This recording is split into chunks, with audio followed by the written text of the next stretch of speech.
No one's been affected. Yes, no worries. Leave the rest to me.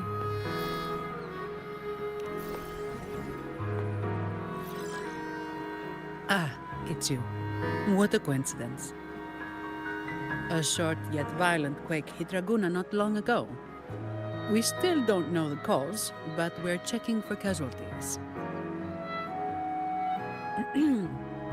Fortunately, the damage seems minimal.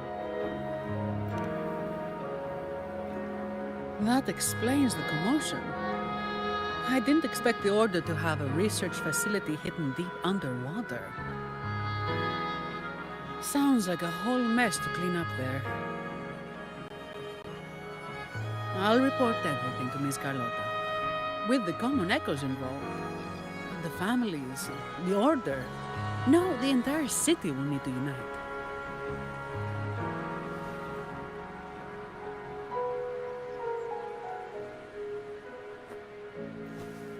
Thank you for bringing this information to us.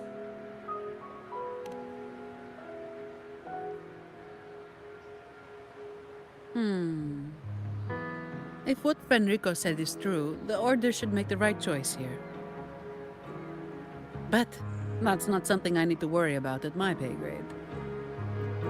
If the situation in Septimont is still unclear, you should go there first. Don't worry about us. Raguna will be fine.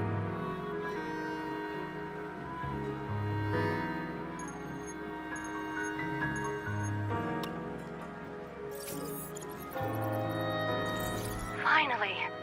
We've been trying to reach you, but we kept losing the connection. Are you all right? You couldn't reach me? Must have been due to the chaotic frequencies at the seabed. Relax. I'm fine. That's a relief. You mentioned the seabed. Have you discovered anything?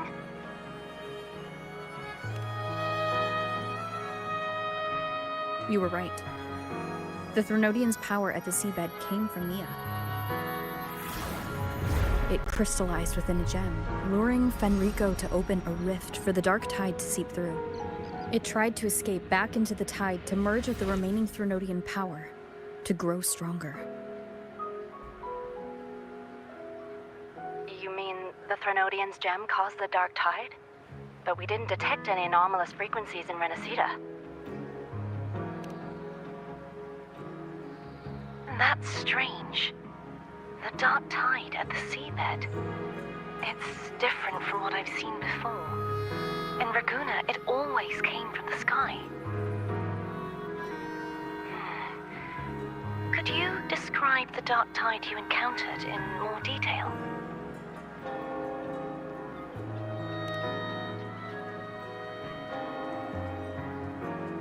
I see. I'll need some time to think it through. Sure. I'm heading to Septimont to follow the clues Fenrico left behind. Please take care of yourself. We'll keep you updated with any developments.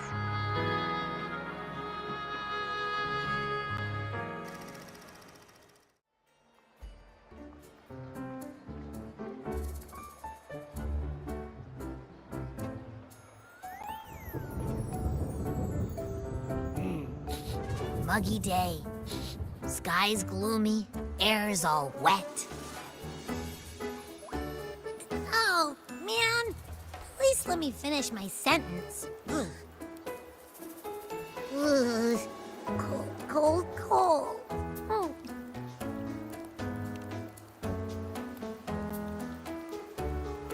All right. I'm famished. We barely had a bite sprinting all the way here from Raguna. Whoa! Pinch me! This is a feast and a half!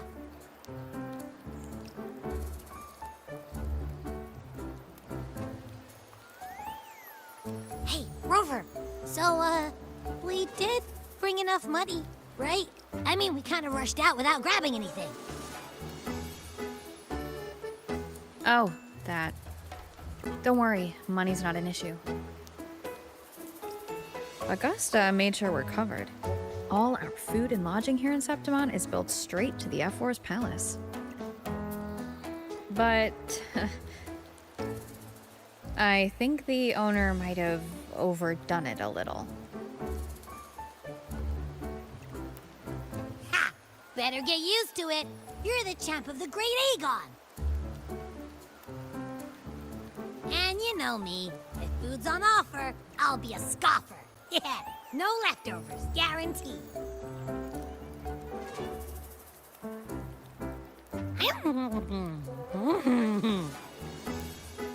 Free stay, free meal. This effort really knows how to treat guests. Maybe we should, hang around a bit longer.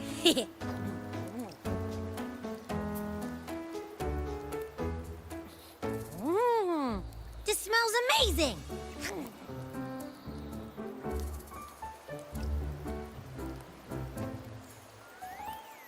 Abby, what do you think Imperator wants me to find? If Cardathia's right, the last clues should be somewhere on the Sanguis Plateaus.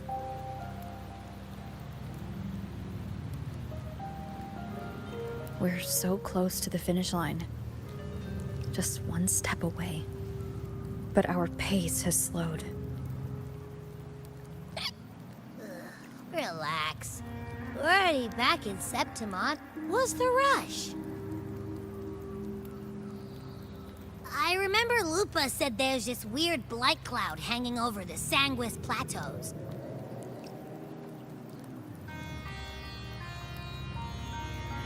And when the high tide, or whatever, rolls around, all the gladiators go there to hunt tacit discords. Wait, is the high tide coming up soon? The Aphra's invite did say something about a big hunt. Huh, that reminds me. Aren't we supposed to meet her today?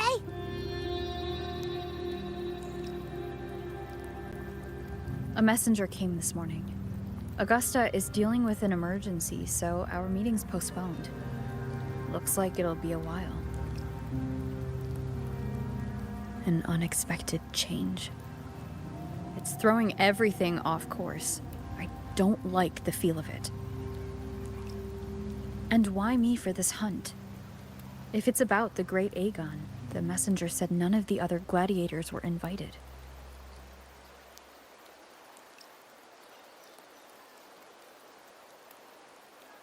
Who knows? Maybe she just wants to test her strength against you. Typical Septimontian, right?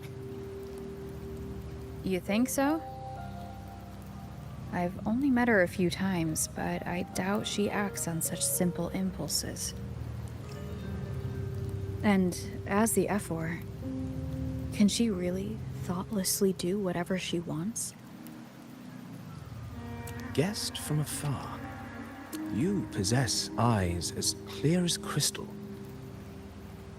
But what troubles you so that eyes once bright as the highland sky now darken with rolling clouds?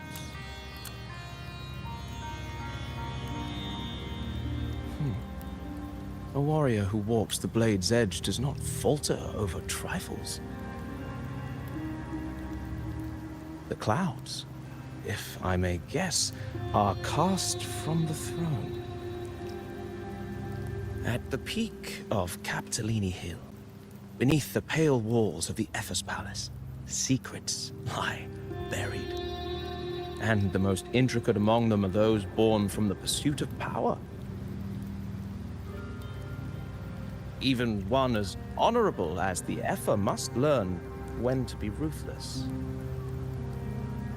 In Septimont, a city forged in iron and blood, anyone who seeks the throne without knowing the cost is no better than a lamb marching to the butcher's knife.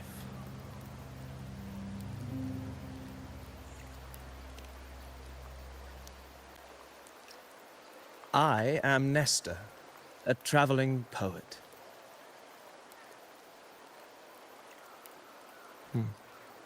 The rains in Septimont never seem eager to leave this season. So then,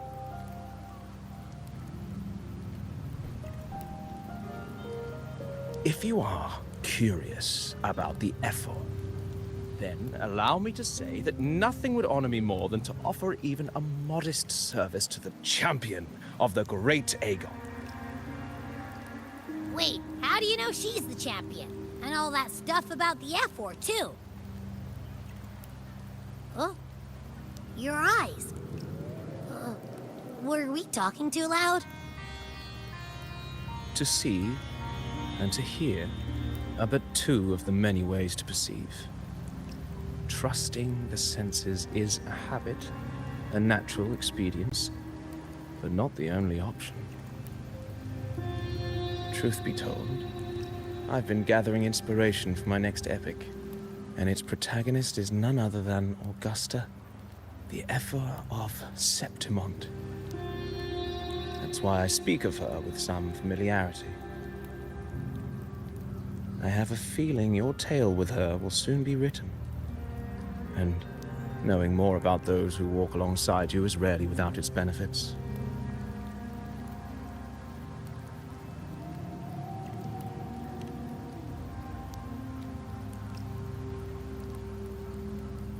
Augusta.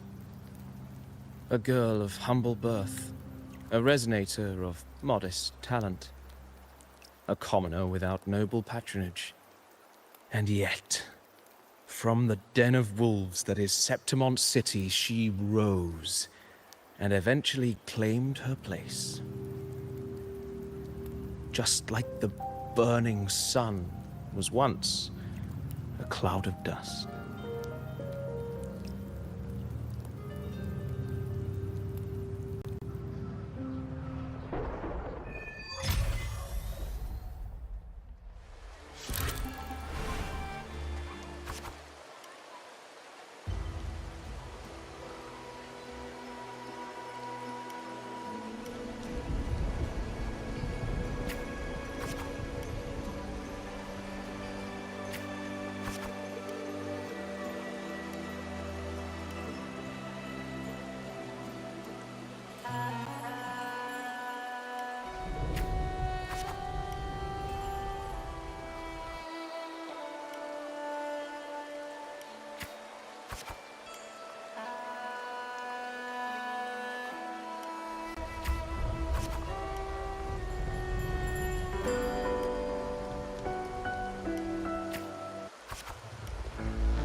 fail enough times, and you might eventually succeed.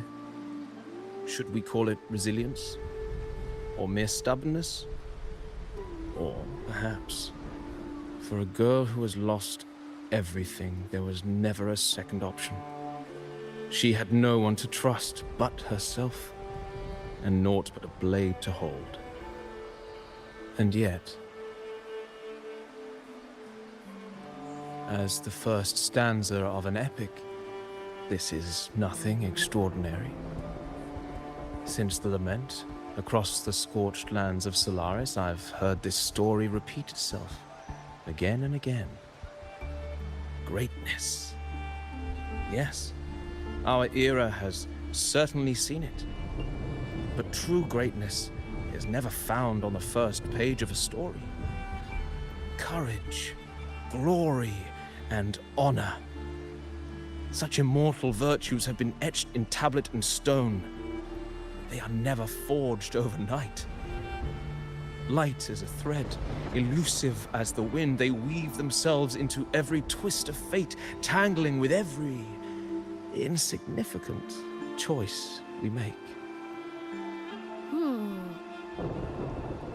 I don't know. It's just unbelievable. The Augusta he's talking about, and the F-word we saw in the arena. No way they're the same person. A girl far from home, arriving in the city upon Capitolini Hill in pursuit of strength. No title, no status, no wealth. I doubt anyone at the time could have imagined her rising to where she is now. Do you mean Cato? Do you believe Cato handed her that final victory on purpose, and that his scathing words were a test of her resolve? Then Cato must have been an idealist to place his faith in a girl with nothing to her name. Now, why don't we keep this question in mind and see where the story leads us?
merely the rough shape of a short epic.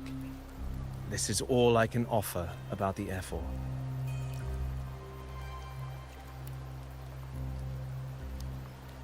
Now, as a listener, what do you make of my narration?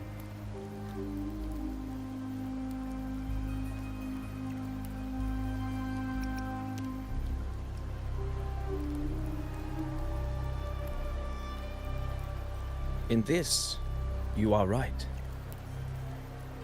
Poetry can only offer a glimpse of the true story. The reality of people, events, and things slips beyond the grasp of words. I do not belong in the pages of the epic, so I remain confined to the observer's gaze. I can imagine events and emotions unfold, but I cannot truly recreate them.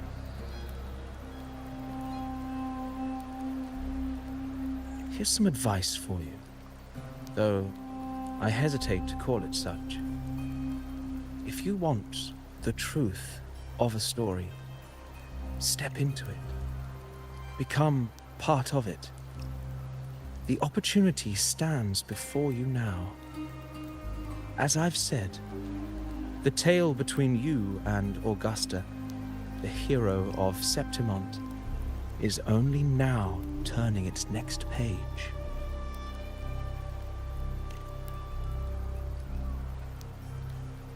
It's not difficult to see.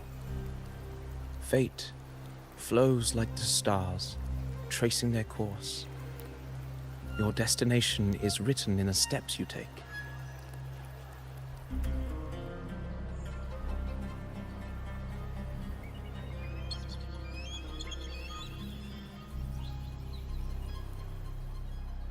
The rain is passing. I hear it ceasing its symphony upon the earth. It is time for farewells.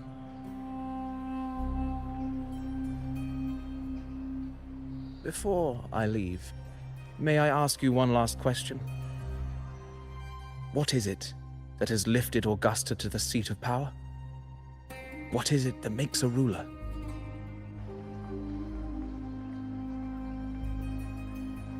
Well, I'd say strength. Let's be real. There's no way Augusta could have passed those trials without strength. Rover, what do you think?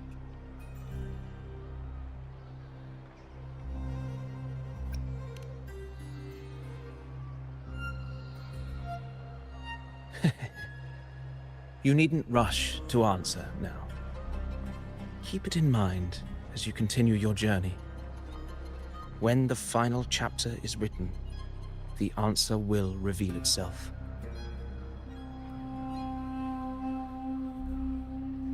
Farewell, my friend. Our paths crossed by fate and by chance. Soon, after this brief encounter, everything about me will be gone with the wind. But you, your epic continues.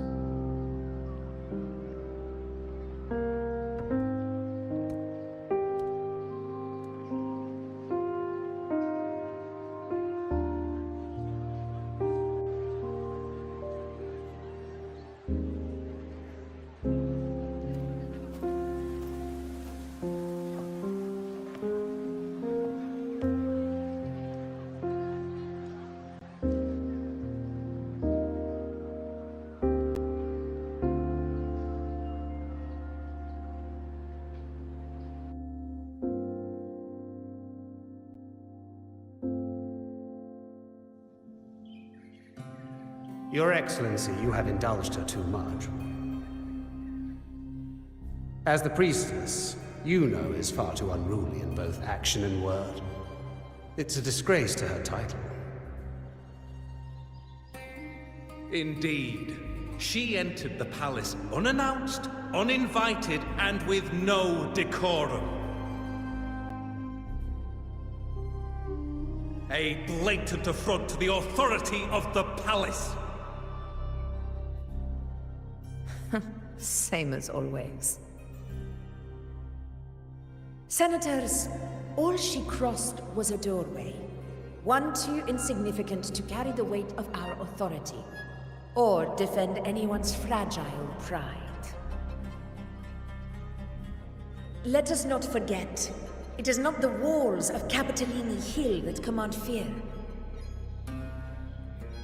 It is my will, my sword, and our relentless conquest. I know your fear. You fear a priestess's voice drowning yours, and a rebel challenging the Senate's rules.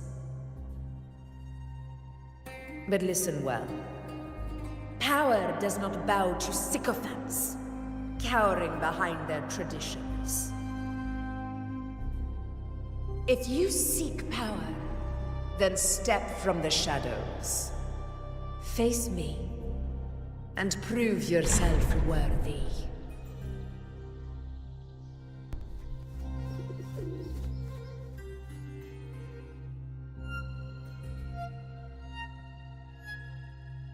Took you long enough, Augusta.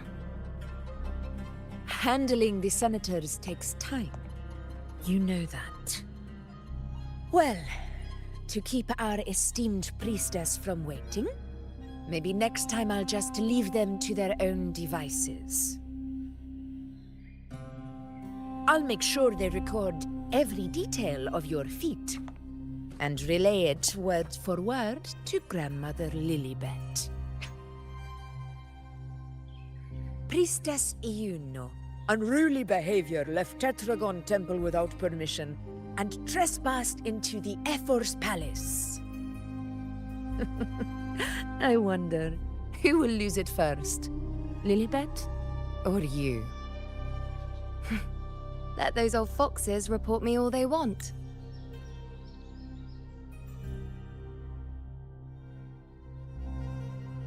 If they step into the tetragon left foot first, I'll shoot the left. Right foot first, I'll shoot the right. Hey, I'm with you on that one. The Senate should be reminded now and then that the Tetragon's kindness is not a reason to take Priestess Yuno lightly.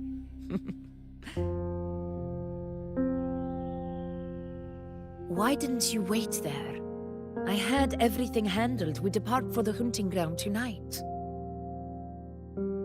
If anything changed, you could have reached me by my terminal. You didn't need to come all the way here. I want you free of duty until that day arrives. You're overthinking it, Augusta. I'm here to see that person. Grandmother Lilibet said her fate is one of unknowable void.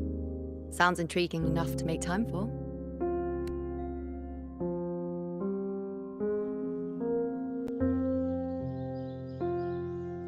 So that's it? Too bad. The ship from Laguna won't dock until tomorrow morning, and we'll be gone by then. Ugh, what a hassle. Patience, you know. The warrior has accepted the invitation. So, you'll have plenty of time to meet during the hunt.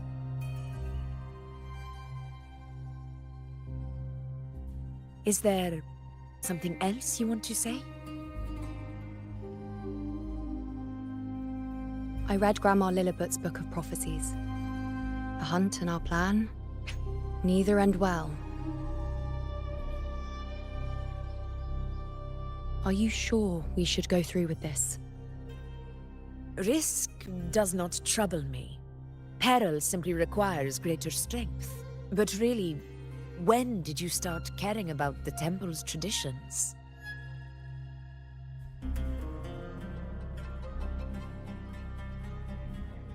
O ye faithless of Septimont, the divinity is enraged. Should your ruler defy their will again, doom shall be your fate.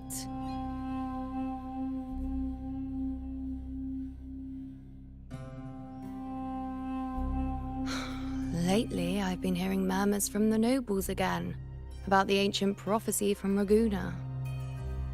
I will admit, those words once carried weight. But when our ancestors crossed the waters and climbed these hills, Raguna's divinity didn't get a seat on the ship. And the priestesses all said the prophecy was incomplete. Only the hero of heroes, wielding extraordinary power, risen from the dark tides, shall bring eternity to Septimont. Then shall the waters quiet. Do not forget, this is the other half of the prophecy.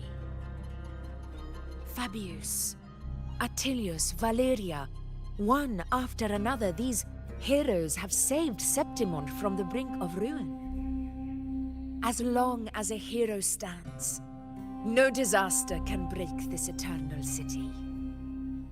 What if this time is different?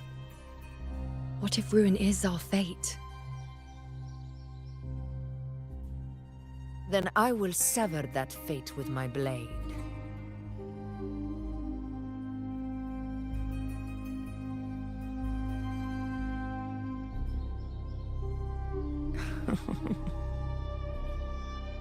What's so amusing? So, the fearless priestess Iuno can be frightened after all. But it's fine. If you're afraid, don't push yourself. I can handle this alone.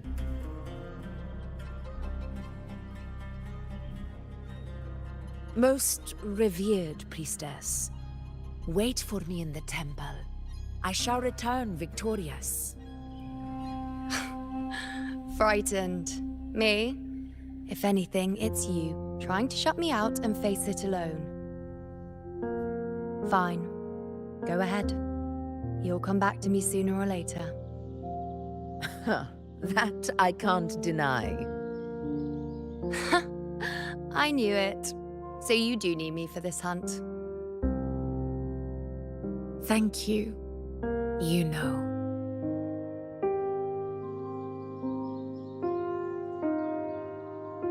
Why are you saying this?